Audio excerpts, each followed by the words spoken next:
Welcome back to the MovieBabble Podcast. It's me, Brennan. I'm hosting today, and I'm joined by Nick. How's it going? It's been a little bit, but happy to be back on with you.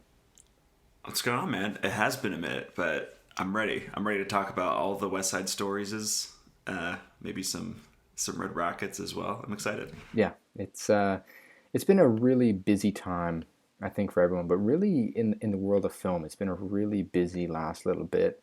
I think we've seen all that kind of fourth quarter late release stuff that everyone wants to check out, all the buzzy award stuff. It's all kind of coming out all at once now. So it's really been busy, and it's going to be busy for the next few weeks still. What do you think, just off the top, real quick, West Side Story? Did it live up to the hype for you?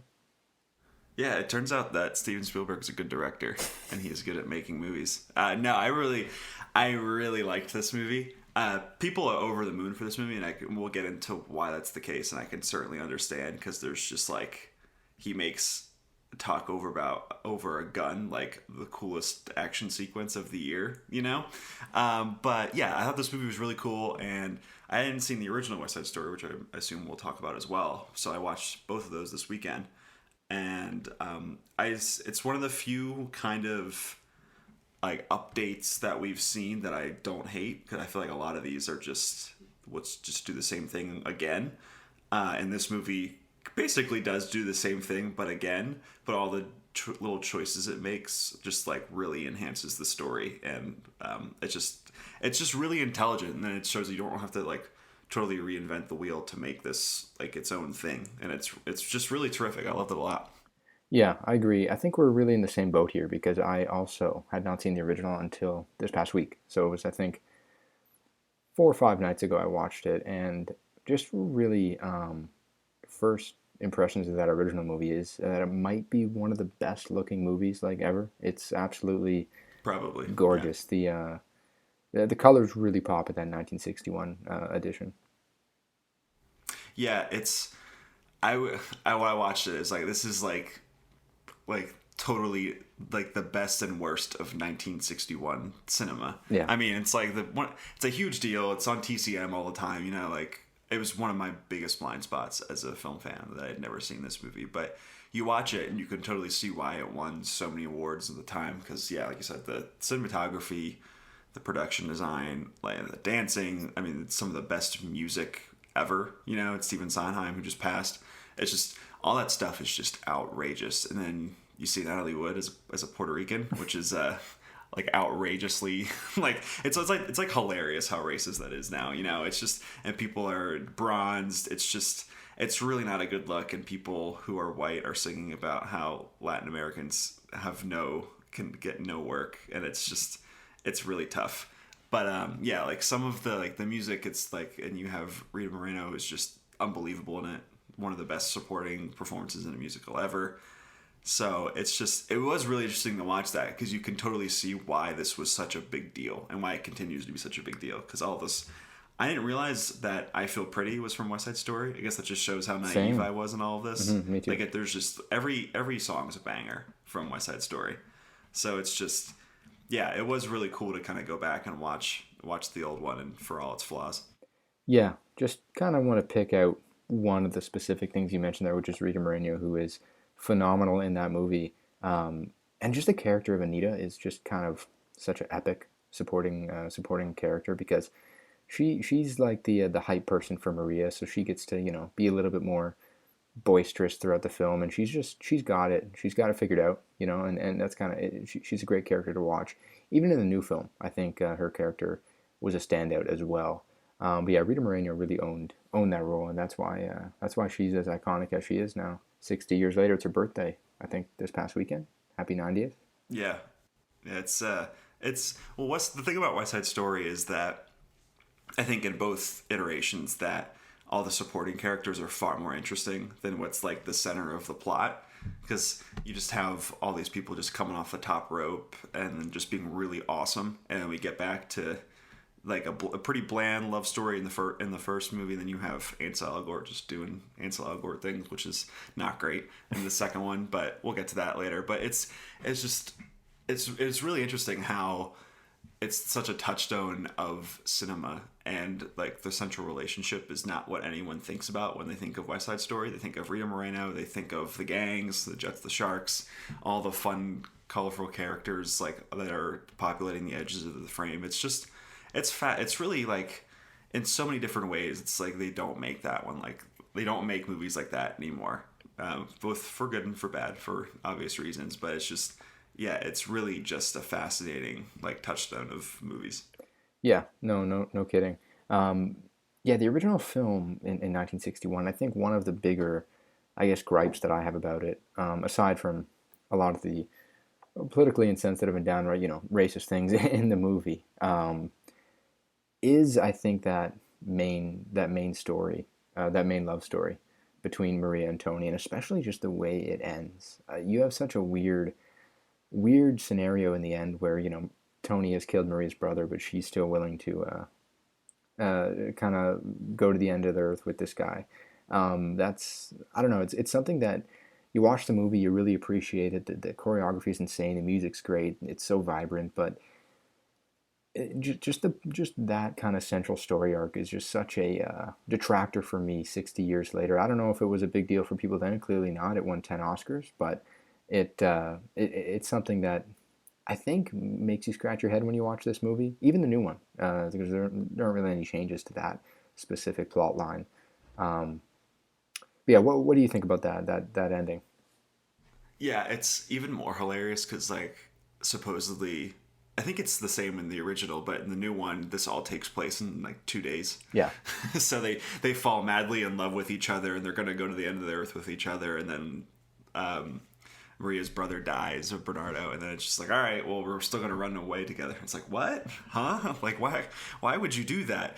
But then that's kind of that's the whole Romeo and Juliet of it all, Shakespeare coming into it, where you have to have these faithful lovers and all that, which I think makes a lot of sense on the page. But then, yeah, you bring it I just don't really understand why Tony ever has to kill Bernardo. I feel like it just makes way more sense if someone else does it, or like he's forced to do something. I don't know. It's just very bizarre that he just like loses it and kills him in both iterations. I think it's really baffling to me. I think you completely salvage this movie's ending by, and I mean, it's funny we're sitting around picking apart, a classic, but I think you salvage this movie's ending by Tony doesn't end up killing Bernardo. Someone else does, but Tony's there. He's guilty by association of being there. She's going to be mad at him anyways and have it to get over something. Right. I mean, getting over him killing your brother is kind of unbelievable. Getting over him being involved with people that killed your brother, that's more believable, in my opinion. I think you salvage the ending if that's kind of the way they went with it. And I was hoping in this iteration, just this weekend, they would do that, but they didn't. But it's so baffling, and it's funny, but it is the way it is, and that is West Side Story. Yeah, it's in the new one. I was really keying in on because you hear like rumblings like, oh, they made some changes to the script and moved things around. I'm like, okay, so how are they like that's like the biggest issue from the first one. Like, how are they gonna do stuff with that? And Spielberg plays out the tension in that scene really well, where you like Elgort's like running away in that scene, like he gets like his first fight in with Bernardo, and then he looks like he's leaving or whatever, and he plays it up really well, and you're like, oh, maybe this is gonna go a different way, and then it doesn't in the end, and it kind of it ends basically the same way with like a little bit of a difference, because Rita Moreno is in there and she's playing the Doc character in this iteration, which makes way more sense because that Doc character in the original is just like, why is this guy here? He's just here all of a sudden, and he's being really nice and helping everybody out. It just doesn't really make a lot of sense, but I think that's just, it really is a testament to just how amazing the choreography and the dancing is in West Side Story, where even in the new one, where it's such amazing movie magic that you get swept away in it, and then you don't think about how the relationship at the middle of it doesn't really make sense until like hours later. We were like, wait, this shouldn't happen. Yeah. But all the dancing was really cool. So I think it really is just like all the filmmaking itself is just so outrageous that it overpowers it. Yeah. Did you notice at all? This is just a weird tidbit, but with the original, I watched it on Amazon Prime, MGM channel. Was there like a 6-minute intro for you as well? like a 6 minute. Yeah, you get the whole overture, and they have It's the pretty cool. intermission as well. It was fun. It always is fun when you see that again, because it truly is. They don't make them like they used to. They just don't do that anymore. Yeah. And it's Even the intermission. Did you have an intermission as well? yeah, and yeah, like Marty Scorsese expects you to sit down in your seat the entire time for 3 hours and 30 minutes of The Irishman, and then West Side Story is like, no, we'll give you the overture, we'll give you an intermission. It's great. Yeah. And it's just different times, man. Different times. Yeah, no kidding. Speaking of different times, though, jumping into Spielberg's remake, when you heard about this, however many months or years ago now, because it has been delayed several times, what was your first thought about him doing a musical and him remaking this classic film? I was like, oh no, Spielberg, what are you doing? Like, why? It's funny because even a few weeks ago when we did our first Oscars pod with the crew, I was against West Side Story. I was like, I refuse to choose this. This just seems terrible to me. I just reject this idea, and I was super adamant about it. And now I feel like I'm eating crow because I watch it now and I'm like, holy shit, Spielberg kind of did it in a lot of different ways. But yeah, I was unbelievably skeptical because it kind of falls into the long line of we'll do it again, but a little different, of like big blockbuster movies that we've seen over the years, even stuff like Force Awakens, which is not a remake, but it basically is a remake, Yeah. So it soured me on it. And Spielberg, you look through his filmography. I mean, obviously he's been around. He's Spielberg. He can make a decent movie in his sleep at this point. But he really hasn't made a movie that I've fallen in love with since maybe Catch Me If You Can in 2002. So it kind of felt like this was him just being like, I'm Spielberg. I've changed movies forever. I kind of just want to do what I want to do at this point. So that when I heard it, I was like, well, I guess we're just paying Spielberg tax for all the great movies that we got over the years. So we just have to let him make his $100 million passion project, which is just the same movie again. So, but I'm really happy that I was wrong, because his direction is so energetic, and him and Tony Kushner clearly had such a different, not a different take, but just like a reinvigorated take on this material. Yeah, no, it's nuts watching this movie. Even just from the opening scene, all the choreography is insane, and I think they really did match quality-wise, choreography and just kind of filmmaking of the original. Maybe the magic isn't quite all there because it's a story that's we've seen before. For you've seen That Day, but for and for me that week. But it's something that you can't deny. The filmmaking is pretty out of this world. There's some shots that he pulls off that are just absolutely nuts. I was like, because it's 2.5 hours. It's about the same runtime as the first one, and I was probably about an hour and a half in. I'm like, I gotta go to the washroom real quick. But then I'm like, you know what? I might miss a gorgeous shot, and I don't want to go. So just sit there. Let's watch the movie. And yeah, this movie's kind of littered with a gorgeous imagery throughout. Yeah, there's one scene where I think it's during the Maria song where Ansel Elgort just walks through a puddle, and any other like director, that doesn't really mean anything, but when you walk through a puddle in a Spielberg movie, all the lights shine off of it and all it's reflecting everywhere, and it looks amazing, and it blew my damn mind watching it. I was like, holy shit, how did he do that?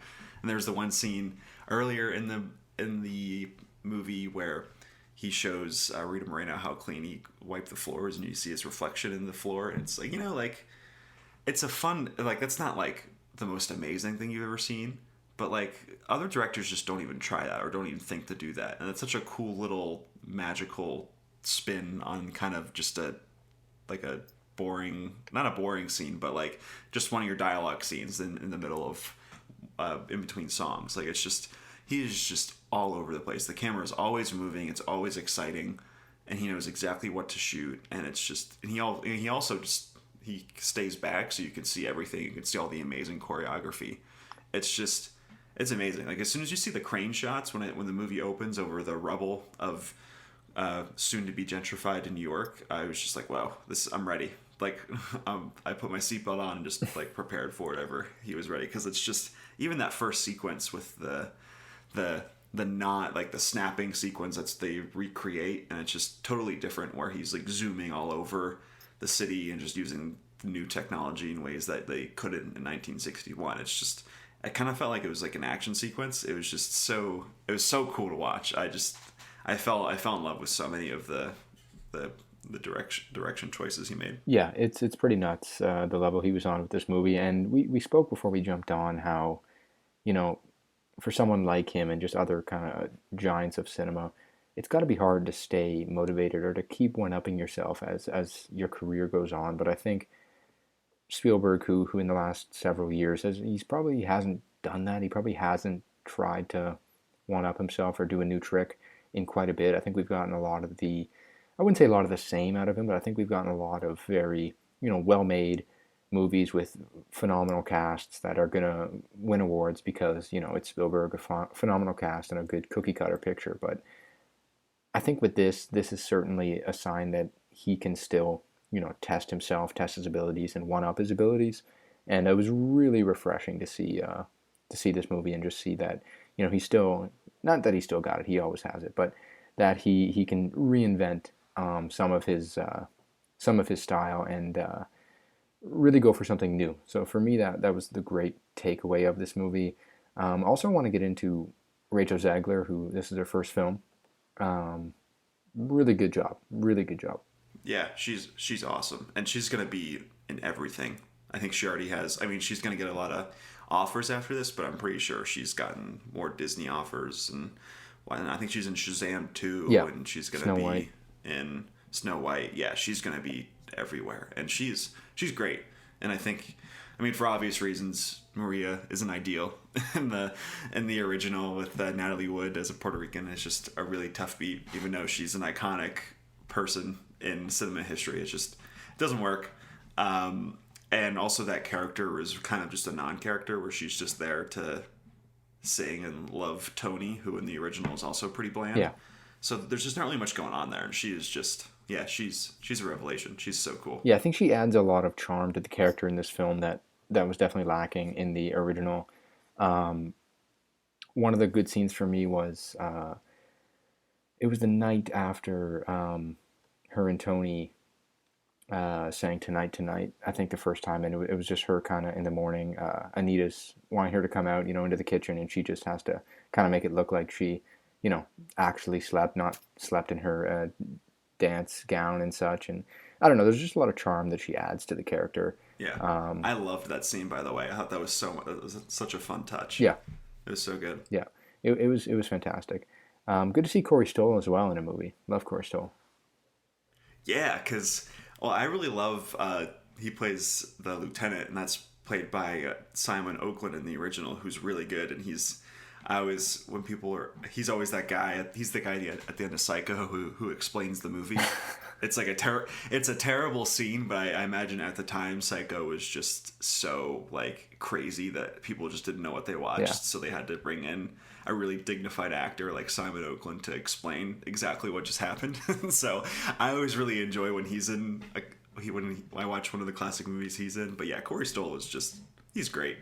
I mean, Spielberg, one of the most underrated things about him is the way he casts his movies, because a lot of times he's discovering new talent, you know, like Rachel Zegler. And I mean, the big players in this movie I'd never seen before, and now I want to see them in everything. Like Ariana DeBose, I think, was like the one person I saw. I think she was in The Prom last year, which is a movie that's Hamilton not very as well. good, but I thought she was and I thought she was pretty charming in each when she shows up, but I didn't really have a crazy connection to her.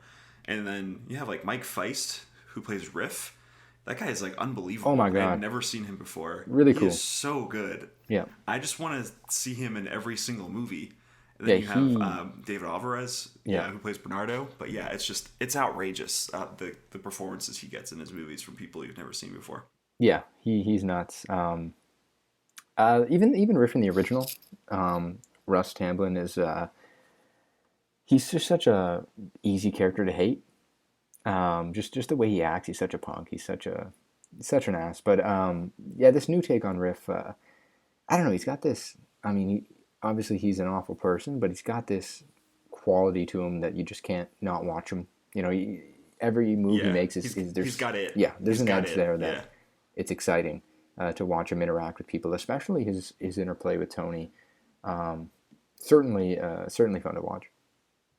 Yeah, he's one of the, he like as soon as he showed up, I was like, oh, this guy's amazing. I want to just see him in other things because he is just whatever he's doing. Like he's not like it's not movie star quality, but like I could see him just being like an iconic like character actor for years if he really wanted to because he just can't you just can't take your eyes off of him. Yeah. You know, whenever he's doing anything, it seems like all of his choices are so lived in and so natural, but he's also just such a awful person.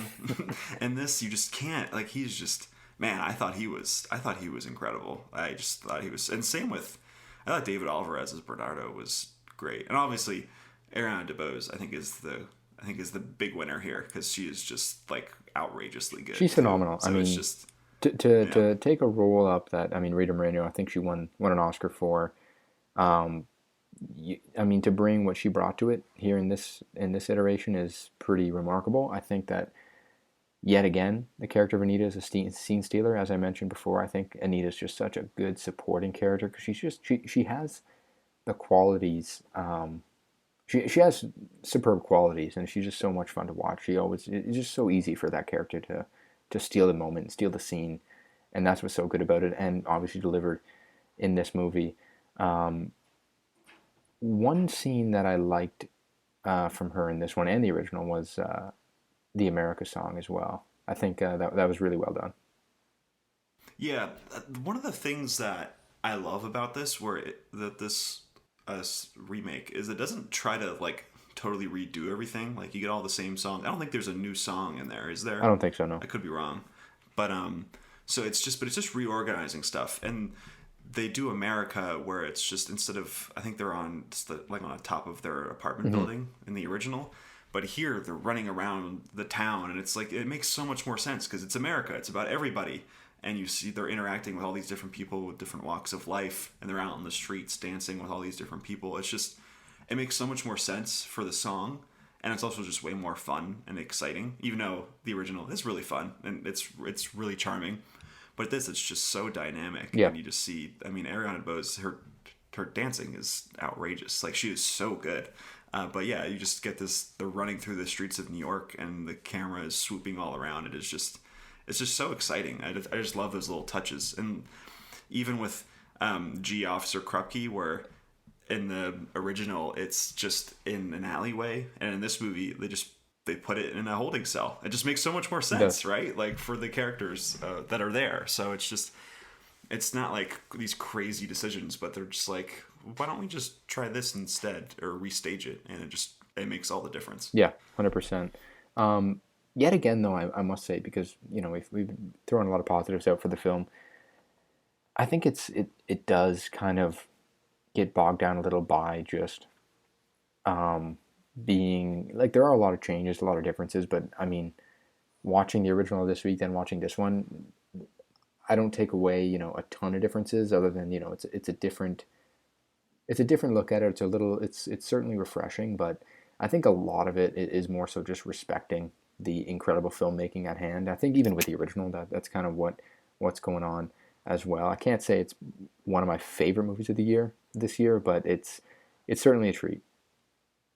Yeah, certainly. I agree with you totally because you have the whole sensual romance, which doesn't really work. And notice how we really haven't talked at all about Ansel Elgort so far, which is just like like he well, you can think what you think about his personal life, which is just really just rough. But just him in this movie, I think he's fine. He's definitely.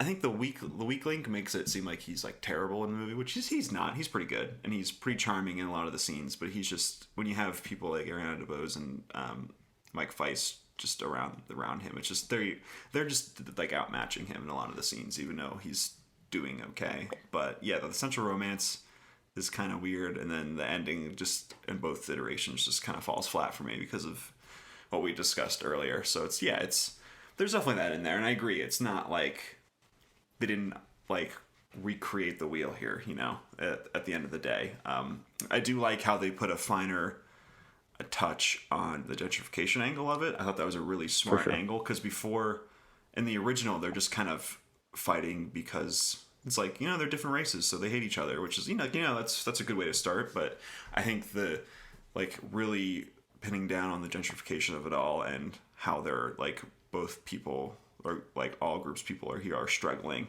I think really weighs in on like kind of just like the depressing nature of just everything going on in this movie.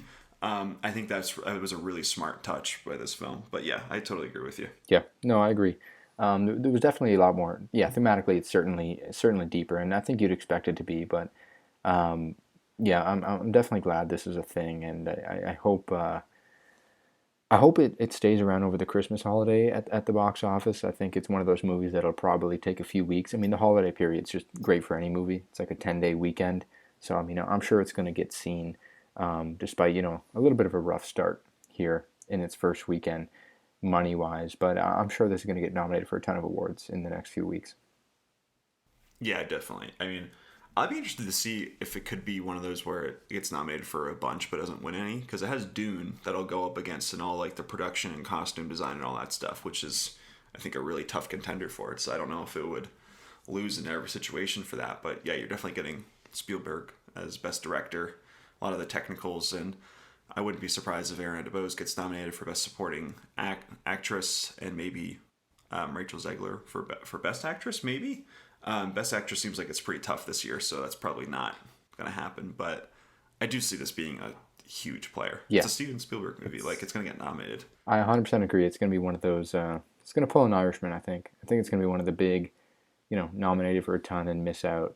Because you're right. It's going to be going up against Dune for a lot of its, and it doesn't have the original songs to kind of carry it in those categories. So yeah, it's definitely going to get represented though. But not sure if it'll take home a ton of hardware. But moving us along from West Side Stories, multiple, we're going to move into kind of completely opposite end of the dollar sign spectrum with the indie movie here, Red Rocket from A24, Sean Baker's newest, which I have not seen, but you have seen. So what can you tell us about Red Rocket? Yeah, Red Rocket is, I guess, the latest of Sean Baker's explorations into kind of lower class sex workers, basically. So this one follows Mikey Saber, who is a washed up porn star, coming back from LA. He's moving back to Texas, and it's played by Simon Rex, who also has his own colorful history, and people probably saw him in the scary movies. I think he was in 3 of them. But it's just amazing casting when you dive into his background, and it's just really smart. But yeah, he's this washed up guy who's going back to Texas and trying to he's basically like the worst person ever. Like, he's just a mover and a shaker, but he's such a narcissist and an awful person. So he goes to his, I guess, still technically wife, because they're not divorced, but they're very estranged, and he tries to go back there. He's basically like, I need to like a shower and to like figure stuff out. Like, he just came back on the bus and he has a bunch of bruises. You don't know where he got those from, and that turns into like, okay, I'm gonna sleep on your couch and I'll help pay rent. And he just weasels his way into everything. He's like, he truly is just like the worst like mover and shaker. Like, he's always trying to like make his way into places and figure stuff out for himself, and it's basically always at the expense of other people's lives. So yeah, it's kind of like the interesting like blend that Sean Baker's been doing recently, where you cast like one actress or actor that you've maybe seen, but then you populate the rest of the characters who are just people that he just noticed out in the world. Like, I think his Simon Rex's wife's mom, that character, I think he just noticed, just like she was like in line for a porta potty somewhere, and he was like, Sean Baker was like, I like you, I want to cast you in my movie. So there's a lot of really fun colorful characters just are like surrounding Mikey Saber, who's just, like I said, just a deplorable piece of shit as a person. But it's a really layered like exploration of this guy, and I think Sean Baker's he's a very kind of like a documentarian in the way he shoots. Like he doesn't really pass judgment on the characters, but he's certainly not like condoning anything they're doing. He's just kind of exploring their very troubled ways of life. So yeah, it's an often hilarious movie. There's one scene in here that made me laugh harder than I can remember at a movie. It was just so funny. NSYNC plays a big part in this movie, which is tremendous. It's just, there's a lot of snap zooms onto people's faces, and the reactions that he captures through those are just so funny. And it's this weirdly endearing portrait of just a terrible person. And I think it's in that way, like I said, it's not condoning what he's doing, but it's like capturing the absurdity of the life he's living, and like sometimes that leads into just full on comedy. He does some pretty terrible stuff in this movie, including courting a 17-year-old girl that he meets at a donut shop, which is really tough. And that's like kind of like the central plot of this movie, if this movie has a plot. And he's just really terrible, and it's a really interesting exploration of, once again, like these lower class people that Sean Baker is interested in that kind of just don't feel like they have a way, and what they kind of go towards as a result of that. And I think this movie is also interesting because it takes place during the 2016 Republican race, so you have like they'll just be watching like Fox News in the background. They don't really make a big deal of it, but you'll hear Trump talk and stuff like that, and it really keys in on like kind of the play, like where this Mikey Saber is in like the context of the country. And I think it's really interesting. And there's always there's these big factories in the background of where he lives out in the country in Texas, and it's this really interesting exploration of capitalism and kind of narcissism and all that. So there's really not much to spoil about this movie, but it is weirdly a great hang, even though that this Mikey character is just so terrible. It's just like, when we talk about more Oscars pods, like I'm gonna be beating the drum for Simon Rex as best actor, even though that will not happen. But he is amazing in this movie. So can't recommend this movie enough. It's really terrific. Yeah, I'm looking forward to seeing it. I think the expansion will be over the next few weeks, and probably won't go to any of the major chains here, but I'm sure it'll be one of those that hits up the art house cinemas in town. So I'm looking forward to it. So it's another kind of, I wouldn't say plotless, but it's a lot of vibes. Would you say? Yeah, it's just it's a slice of life kind of thing. Things do come to a head, but it's not really. There's no defined structure to it, and I could definitely understand. Like this guy is, for as stupidly charming as he is, like he's a terrible person, so I could understand people being like, I just can't hang out with this person for 2 hours. And this movie, I think this movie is over 2 hours. It's like 2 hours and 8 minutes or something like that. So I could totally understand people not wanting to spend the time with him, because I think that's ultimately the point of this movie, and kind of like the greater forces that caused the creation of this person. It's a really good time. Sean Baker, I just like his movies. I don't know what that says about me, but as a person, but I just like his stuff. Yeah, I mean, this is his first since the Florida Project, I think. Yeah. I don't know if this was delayed at all, but yeah, it's definitely. I was really looking forward to it. Yeah, I was looking forward to what he would do next, and it seems like A24 is just kind of like, we'll take you under our wing. You can make whatever you want for us, which is nice. You have all the A24 film bros out there, but it's nice when they kind of hitch their wagons to really interesting filmmakers with different viewpoints. So I think he's one of those people. I think he's really good. Yeah. No, I'm looking forward to it. I'll keep you posted on my thoughts, of course. Segueing away. Yeah, you gotta let me know what you think about the scene, and you'll know it when you see it. The scene. Okay. Okay. It's amazing. It's amazing. Can't wait. Segueing now just into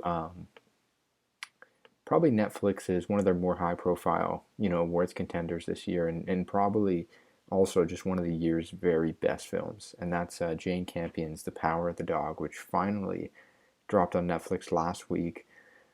After a couple weeks, making the rounds in theaters, very limited theater run, it's on Netflix. It hit pretty much every festival known to man over the last few months as well. I don't know I think their strategy was just, let's make sure everyone sees this. I think TIFF, Venice, New York, I think it was pretty much everywhere this festival season. Now it's on Netflix. Now everybody's really got a chance to see it. And not only that, but it has absolutely made a splash on Netflix. It was number one on Netflix at a point, which is just nuts. A movie like this being number one, I think it certainly has the draw when you see it pop up on the Netflix screen of like, yeah, I could see people clicking on that. But I mean, I just think back to when Netflix did Mank, and it was like top 10 for one day, and then it was gone. It was like number 9 on like its second day on Netflix, and then it was just out of there. And that's a Fincher movie. Like that's a David Fincher movie, and I mean, yeah, you have a movie like this, which Jane Campion is a legend, but it's just so awesome to see this thing be number one on Netflix. Definitely one of the better signs of cinema, quote unquote, that I've seen in the last few months because it's been bleak at times. I don't know how people thought about this movie, general audience wise. I don't know if maybe they hate it, but I certainly loved it. And I think you did too. So I'm excited to jump into The Power of the Dog. Yeah, it's also one of my favorite movies of the year. I just miss Jane Campion. And like, this is her first movie in 12 years, Yeah. which is crazy that she hasn't been able to make a movie. So shout out to Netflix for dropping the bag to let her do her thing. But yeah, I'm equally amazed about how many people are seeing this, because when I was watching this, I was so enraptured by it. But I could totally see someone watching the first 45 minutes or hour of this and just being like, nothing's happening. What is this? And I've had conversations with people like family and friends who like thought the movie was great, and I was so shocked. Like it really does. It tapped into something. I don't know what it is, but people are watching it, and the people at least that I talked to have really liked it. So I thought that was really super encouraging. I've had a similar thing as well. Talking to people who that I wouldn't expect them to enjoy this, and they did quite a bit. So it's a good sign, and there's just so much going on under the surface with this movie. I'll say it's very much a read between the lines sort of thing. And I think you're right. The first 45 minutes to an hour, I mean, there's stuff going on, but you don't really clue in on it. And I think really it's the second half of this film where everything starts to line up, and you kind of go for an absolute journey with some crazy outcomes. But yeah, I'm just so glad people are seeing this. To me, it's probably the best directed film of the year, because Jane Campion directed the shit out of this. Like it is nuts. There's so many moments it's that crazy. They're not spoken, but it's just the looks, the gestures, and a lot of it's just really satisfying as well. You leave this movie thinking about it, more and more as the hours pass. I find now I haven't seen it since TIFF, so it's been 3-4 months or so, and I do want to watch it again. So I don't remember quite everything, but it was phenomenal for sure. Yeah, and even in that first hour where technically, like, quote unquote, nothing's happening, like, I was so glued to the screen, because it's amazing performances, and it's Cumberbatch just at 11. You have Jesse Plemons and Kirsten Dunst and Cody Smit-McPhee, who is awesome in this movie. It's like that's a really tough character to pull off, and I thought he was sensational. But you have those 4 actors duking it out, and you're just like what is happening here? I'm very unsettled because Johnny Greenwood keeps blaring those strings in my ears, and I feel unwell, but nothing like. It's like you just feel like there's just an entire unease at all times. What a year! What a year Johnny Greenwood is having. What a year! Yeah, he might get a double nom, right, for this and Spencer, right? Yeah. But yeah, same with like who did that last year? That was the guys who did Mank and Saul. Yeah, Trent Reznor. Oh, Trent Reznor and Atticus Ross. Why couldn't I think? I love those. I don't know why I couldn't think of their names. But yeah, he is.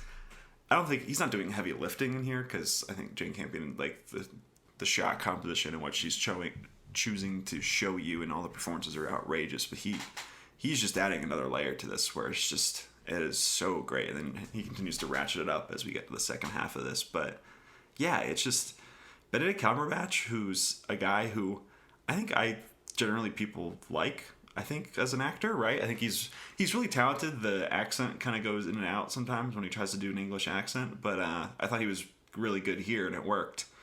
But like he is just I've never seen him do anything like this before. I guess that's the benefit of working with such a great director like Jane Campion. But he is just, and he has such a meaty, interesting part that it's just, he is just so good in this. And he steps on screen at the beginning, you're like, oh, okay, he's gonna probably win Best Actor. You know, it's just unbelievable the kind of work he's doing. And then Jesse Plemons is as the stoic brother who is just once again like one of the best actors working. Man, and he just continues just to work good. with the best people. It's just, he's gonna work with Marty next, and it's gonna be great. He's just it's just, and Kirsten Dunst is just always unbelievable. It's wow. It's just, there's so much stuff I love about this. Seeing the real life married couple, Dunst and Plemons, very nice on screen chemistry.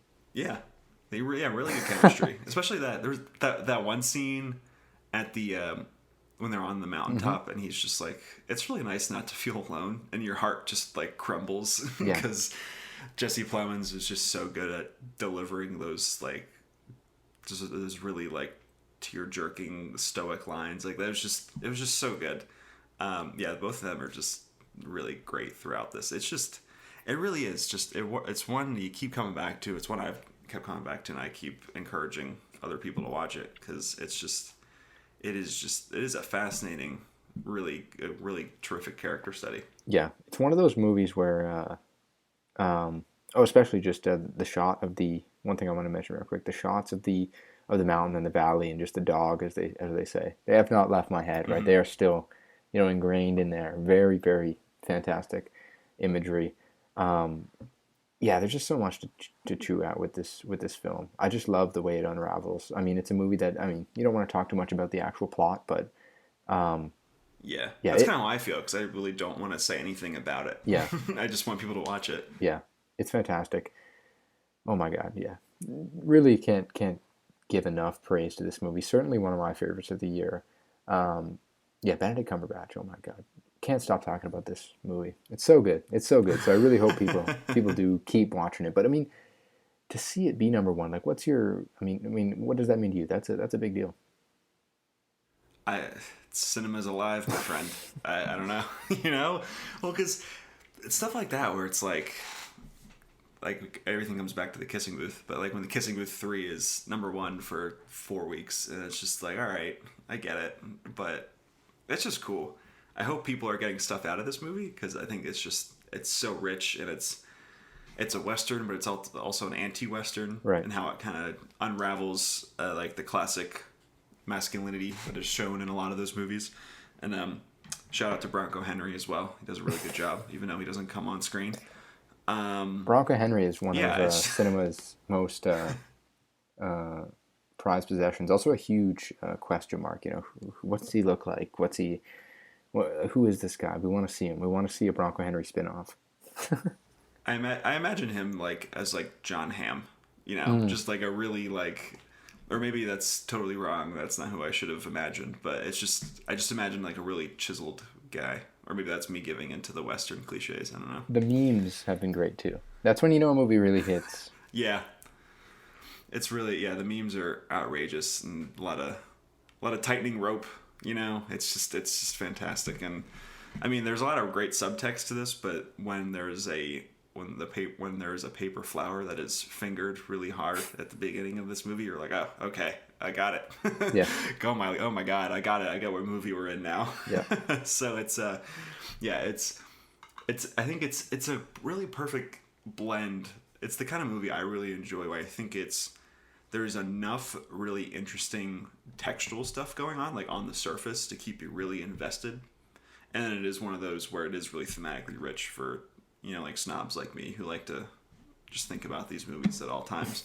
I think it really blends both. It's like a perfect, like, it's really like awesome just to watch, and then you can really talk about it and sink your teeth into it later. It's really good. Another reason why Jane Campion is just the best, Yeah. I hope it leads to people checking out more of her films, because she's one of the best. Yeah, I watched The Piano a few months ago, and Harvey Keitel, What a guy. Yeah, Harvey Keitel, decent actor. He's been in a few films over the Yeah, years. just a few. Man, that movie as well. Anna Paquin in that movie. Her, she's like 8 years old maybe, and she is just so Yeah. good. She's hilarious. The Piano is definitely a movie that people should check out. Which just got released on Criterion, I believe, Yeah. or is about to be. Yeah, Yeah. very good movie. Definitely have to check out more of her stuff though, because as you said, 10 to 12 years since you've made the movie, coming back and doing this, I think. Yeah. I mean, is there a more epic way to make a return? Dropping a movie like this, that's just a lot of fire you're dropping on the people. Yeah. That's kind of like the double-edged sword with Netflix and all of these streamers, where, you know, like, I have to sit through Afterlife of the Party, and like I'm trying to think of all like terrible Netflix movies that I haven't seen but have popped up Most of on the them, front so. page. Yeah, so I Red Notice. Like, you think about all the movies that could have been funded with the Notice money. Like, I remember there was I think it was like a Decider piece that came out where Mike Lee was like, "Yeah, I can't get funding. Even Netflix won't give me money." And it's That's like, when you man, know you've hit rock like, bottom. they let Red Notice happen, and even Mike Lee, who can't get a movie made, it's just, man, that is tough. But then you get to one of these where they're giving a really important filmmaker like probably way too much money. Honestly, like, they gave how much money to Marty for The Irishman? Yeah. They gave these people way too much money to make whatever they want with little oversight, and it turns into these really like immaculate portraits of whatever they choose to decide to explore. So I don't know. It's kind of like, I hate most of this stuff, but then you get this, and then Marty's getting $200 million from Apple next year, and Marriage Story comes out, and it's just, yeah, it's made for a lot of really interesting movies. I don't think it would have been made otherwise. So I guess I just kind of have to accept all of it. Yeah, I don't know. I mean, that's why you're a kissing booth stand, right? You gotta stand. You gotta ride Right, for exactly. the end. That's the only reason, you know. It's just, I rack up the watches for that, to Netflix can pay his bills and give more money to Marty for when he makes his 75th movie about the fragility of man. So that's Catholic guilt. That's all it is, right? Yeah. Yeah, that's fantastic. I can't wait though to see how this movie does in award season, because I think it's going to be one of the ones that's more propelled by, you know, the critics. I think the critics are going to be the ones that try to really give Power of the Dog the lift. It's been doing really well at a lot of critics' bodies. I don't know how it's going to do when you get to the industry stuff in the next few weeks and months, but yeah, this is one that definitely deserves to be, you know, in the conversation. And I'm sure Jane Campion's going to be in the conversation, because she did a hell of a job on this movie. Yeah, if I had to say, I would think it has a really good chance at best, probably best screenplay, best adapted, because I don't really know that category seems a little weaker. Like, it seems like I haven't seen being the Ricardos yet, but it seems like Not everyone's kind of rejecting that movie a little bit. So sorry, Sorkin. So I'm trying to think of, I guess West Side Story would also be in there too. Tony Kushner's reimagining of that script probably, but I would probably consider that this one would win over that. Yeah. So it's probably a good front runner there, and I would imagine Cumberbatch and probably Dunst and Smit-McPhee get nominated, right? Yeah, I could see all three. I think feel Cumberbatch, like, he's definitely in. I think the other two are, yeah, you know, a little bit of a tougher battle for them, but I mean, Smit-McPhee 100% deserves some recognition here for a fantastic performance. I love Plemons in this movie, but I think he's just too reserved to get like awards consideration. Yeah. I think I would, if in a perfect world, I would nominate all four of these people, but I think it's like probably two or three of them. Yeah. In the end. And also, this is what Jesse Plemons' third or fourth movie this year. Yeah, he just keeps cranking them out. He just needs to be in everything. He's just one of those actors where it's like fantastic. You can be a ridiculous Nazi in Jungle Cruise, and then you can come around and do this, and then you look like you're miserable in Antlers, which is, I feel like I'm the only person who saw that movie this year. I saw it. Yeah. So it's I love that guy, and he looks like he has amazing taste. He's working with all of the best filmmakers. He made a Charlie Kaufman movie last year. He's he worked on Judas and the Black Messiah. Jungle Cruise to get your paycheck, Yep. so you can make more of these movies. So yeah, Power of the Dog and Killer of the Flower Moon. It's great. Yeah, what a Jesse king. Plemons. It's been so great seeing him rise up as kind of like kind of one of the heroes of film Twitter. To be honest, people love that guy, man. Jesse Plemons is just such a treasure. I feel like it's almost a cliche at this point, but he really is just the next Philip Seymour Hoffman. Like he is just so varied in his performances. He will probably never. I mean, he's got Killers of the Flower Moon, so maybe he's the lead in that, right? Yep. So hopefully he gets more performances out of that. But he will most likely always just be the kind of the third banana, and he'll get like 12 Best Supporting Actor noms over the course of his career, and everyone will love him. And it's just, I think he's just such an interesting actor. He really just makes so many great choices, and you see Game Night, which he's just fucking hilarious. He's too good and there. it's like one of the best comedic performances of the last few years. And then you see him in something like Power of the Dog, where it's the exact opposite. He's just so talented. I just want to see him in everything. Yeah, what a king. But with that is it for this week's edition of the MovieBabble Podcast. It was great to be back. Obviously, the next few weeks are going to be absolutely insane. We have next weekend Spider-Man No Way Home hits theaters, and it's going to do some business. Going to probably make a couple bucks.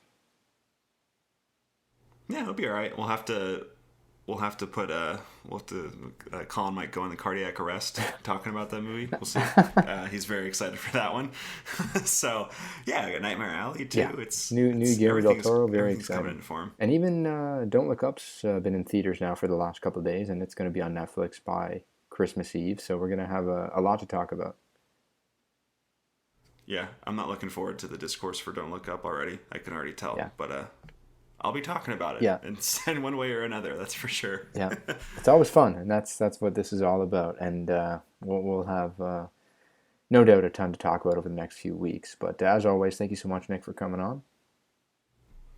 It's been a pleasure. For sure, and we'll be back next week, all things movies. You'll be able to check out all our content on our YouTube, Instagram, Twitter, Facebook, all the rest. We got it everywhere. But most importantly, check out our .com, moviebabble.com, and we will be back talking all things movies.